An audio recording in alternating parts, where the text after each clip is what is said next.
Adam Silver was asked about some possible rules changes coming in the NBA, and the subject about seeding in the NBA playoffs came up.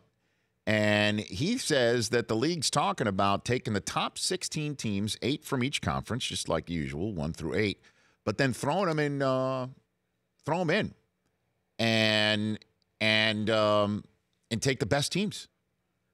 Take 16, 8 from each conference, right? Isn't that what it is? Instead, it wouldn't be 7 and otherwise, or you'd have to take the top 8 from each conference? Yeah, you have to take the top eight, so you still get rewarded for winning your division. And then just reseed them. Right. Okay, take a look. When we get to the playoffs, should we be taking either the best 16 teams, or even if we go 8 from the West, 8 from the East, seeding 1 through 16 going into the playoffs? And that is something that has gotten serious attention, not just recently, but over the last few years at the league office. And I think, as I've said in the past, that the obstacle is travel. And it's not tradition, in my mind at least. It's that as we've added an extra week to the regular season, as we've tried to reduce the number of back-to-backs, that we are concerned about teams crisscrossing the country in the first round, for example. Having said that you'd like to have a format where your 2 best teams are ultimately going to meet in the finals. And obviously, if it's the top team in the East and the top team in the West, I'm not saying this is the case this year, but you could have a situation where the top 2 teams in the league are meeting in the conference finals or somewhere else. So we're going to continue to look at that, and it's still my hope that we're going to figure out ways. Maybe ultimately you have to add even more days to the season to spread it out a little bit more to deal with the travel. Maybe air travel will get better. All things we'll keep looking at. Yeah, I guess, or Elon Musk will come up with a way to get people across country a little quicker. I only like this idea if you take the top 16 regardless of conference, period. Oh, really? Yes. Take a look. Listen to this. You think that's a radical idea, but here you go. As it stands right now, if we did that, take the top teams regardless of record, and regardless of conference, just go for it.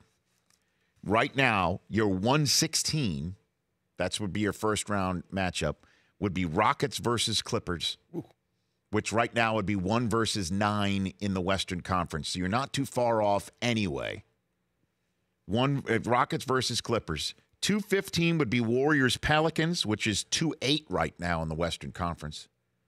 3 versus 14 would be Raptors versus Sixers, which is 1 versus 7 in the Eastern Conference. So we're not far off right now. Okay.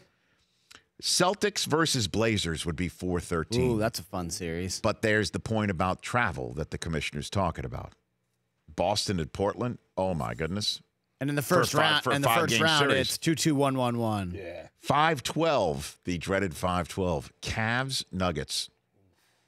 Nuggets could take them Now, wouldn't out. you rather see that as a first-round matchup right now as opposed to 3 versus 6, which would be... Although Cavs-Bucks would be pretty fun, too. All right, and then 6-11 would be Spurs versus Thunder, first round, which would be 3 versus 5 right now. So you're kicking it up a notch first round. 7-10 is Timberwolves versus Bucks. So you're not too far for travel, but you're going different conferences. And then 8-9 would be your 4-5 matchup right now in the East anyway. It's amazing how it works out. Wizards, Indiana. Wizards, Pacers.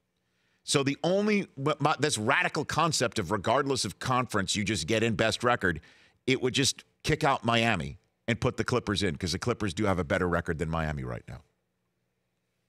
Just a couple of cents right there. The Rich Eisen Show, weekdays at noon Eastern on Audience.